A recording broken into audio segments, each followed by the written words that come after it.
Então, assisti esse vídeo aí, sobre essa discussão, esse debate, sobre esses louvores, sobre essas igrejas aí. Achei interessante, vale comentar algumas coisas, alguns pontos aí que eu puxei que eu achei pertinente falar sobre essas questões que ele traz aí no vídeo. Achei, cara, que existem existe os argumentos que ele traz ali, né? Se, não estou dizendo que é certo ou errado, ou que ele esteja totalmente errado com essas coisas, porque eu também acredito que existem louvores hoje, né, que são muito complicados de a gente estar colocando dentro da igreja e estar cantando, estar louvando esses louvores. Até porque eu mesmo acredito, né, que Cristo deve ser o centro desses louvores, né? De todo louvor nosso deve ser o centro, mas não é o que acontece hoje, né? Eu vou falar mais à frente sobre isso. Mas, ó, por exemplo, ele fala algumas coisas ali, ó, sobre essas igrejas aí, eu não conheço, só conheço a Hillsong e conheço pouco, ouço pouco esses louvores aí dessas igrejas aí. Louvores da Hillsong eu nem praticamente não tenho ouvido mais. Os louvores antigos são melhores. Ele fala ali que os pastores, os presbíteros dessas igrejas não atendem os requisitos para serem pastores e presbíteros, né? Eu também achei o argumento meio vago porque ele não diz porquê, né? Eles não atendem esses requisitos, tá? Mas lá na frente ele dá uma justificativa para isso.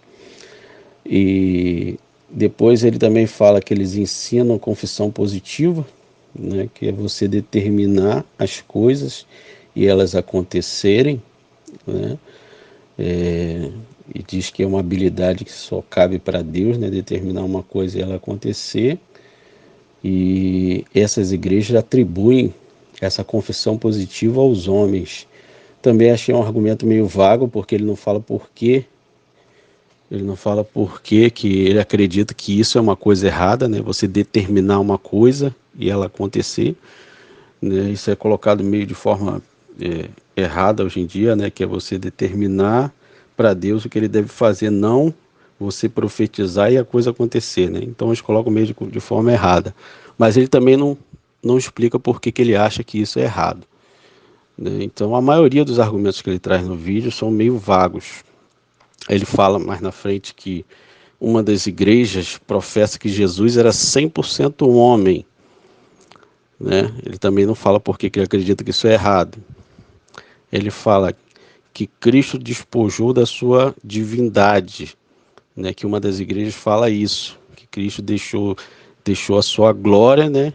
E era 100% homem, né? Que uma das igrejas professa isso. Ele também não fala por que ele acredita que isso é errado, deixa vago. Porém, a Bíblia fala no livro de Filipenses que, né, realmente Deus deixou toda a sua glória, né, não teve por usurpação ser igual a Deus, mas humilhou-se a si mesmo, se tornando semelhante a homem, né, e como servo, né, ele se humilhou, né, deixou a sua glória. Filipenses 2, de 6, 7 e 8 falam sobre isso. Então ele fala sobre isso, que essas igrejas ensinam isso, mas ele não explica por que ele acha errado. Tudo bem, passou. Também falou que Jesus, que essa uma das igrejas ensina que Jesus expiou os nossos pecados no inferno, né?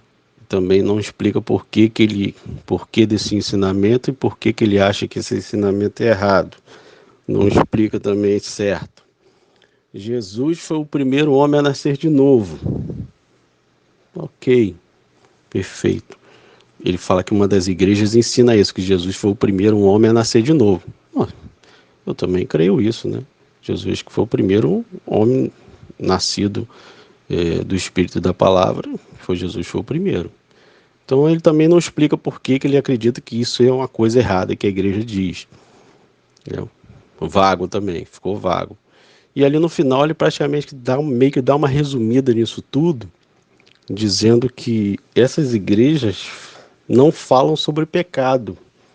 Aí ele começa a definir por que a doutrina dessas igrejas é uma doutrina errada. Tudo aquilo que ele falou anteriormente ele fala por que essas igrejas são igrejas falsas, porque elas não falam sobre pecado. Aí ele justifica tudo o que ele falou anteriormente, entendeu?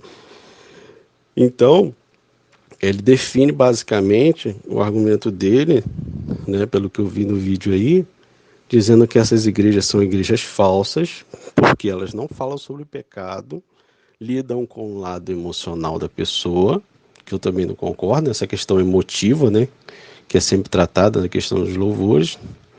E isso, não falar sobre pecado, isso incorre na ira de Deus sobre as pessoas, né? Não, você não focar no pecado, não falar do pecado, isso também corre na ira de Deus, e essas igrejas não falam sobre isso. Isso é perfeito, excelente, essa argumentação dele sobre as igrejas não falarem sobre pecado. E realmente é o que acontece. Muitas igrejas hoje não falam sobre pecado. Elas não abordam o assunto pecado.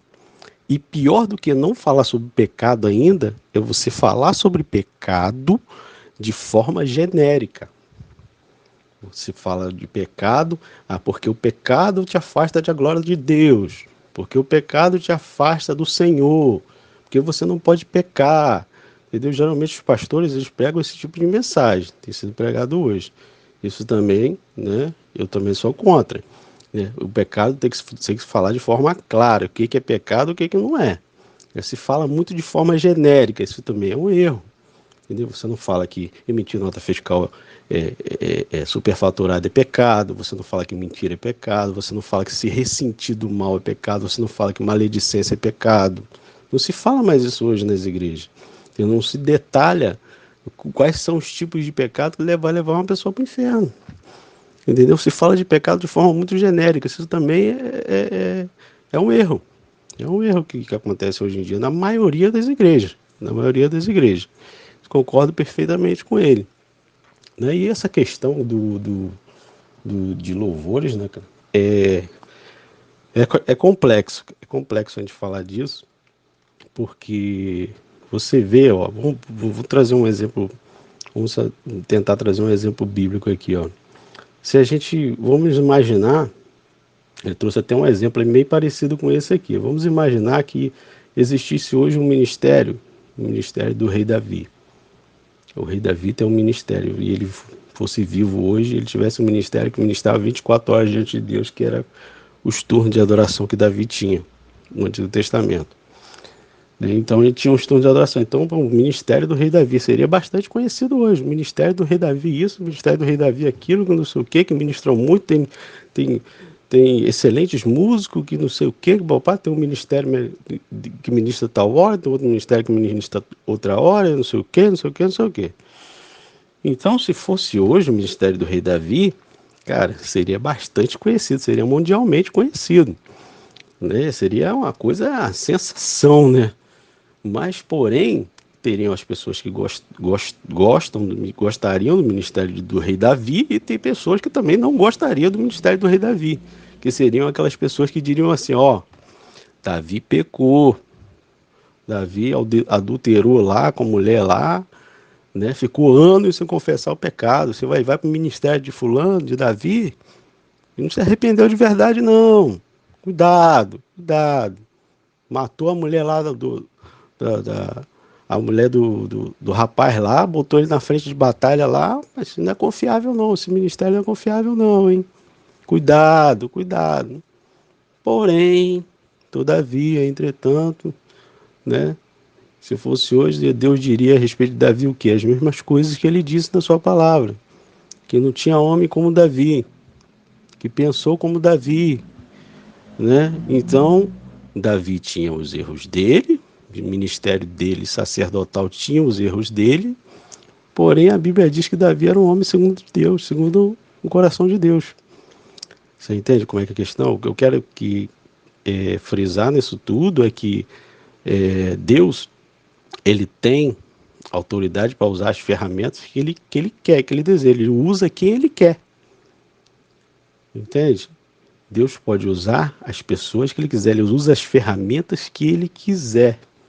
da forma que ele quiser. Se essa ferramenta está no centro da vontade dele, ou se essa ferramenta não doutrina da forma que a palavra de Deus ensina, isso já é uma outra história, né? Por exemplo, Balaão era um profeta de Deus.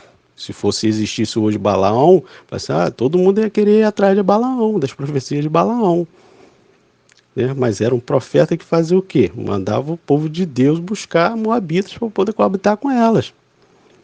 Aconselhava o povo de Deus nessas coisas, mas falava em nome de Deus. Falava em nome de Deus. Se existisse o ministério de Davi hoje, você vai cantar os louvores do ministério do rei Davi. Pô, estava em pecado no período que fez essas músicas. Estava em pecado. Nós cantamos louvores hoje que Davi, em certo tempo, estava em pecado, mas fez alguns louvores. Entende? Então ele traz uma argumentação ali, o cara até confronta ele, traz esse tipo de argumentação, porque a pessoa hoje é contemporânea, né? Ela vive hoje, então ela faz essas músicas focadas nesse direcionamento emotivo, de trazer recurso financeiro, de trazer pessoas para dentro da igreja. Qual ministério hoje, eu pergunto para vocês, qual ministério hoje que não faz música, não faz louvor para atrair as pessoas para dentro da igreja? Não existe ministério que não faça isso. Que não faça louvores que queiram trazer as pessoas para a presença de Deus. Entendeu? Então, o que isso vai gerar, se vai gerar recurso financeiro ou se não vai gerar, isso aí é praticamente hoje, sinceramente, para esses ministérios grandes não importa. O que importa é que eles estão fazendo louvores. A verdade é essa. A verdade é essa. Então, o viés emotivo e financeiro sempre vai existir. Isso sempre vai existir. Sempre vai existir.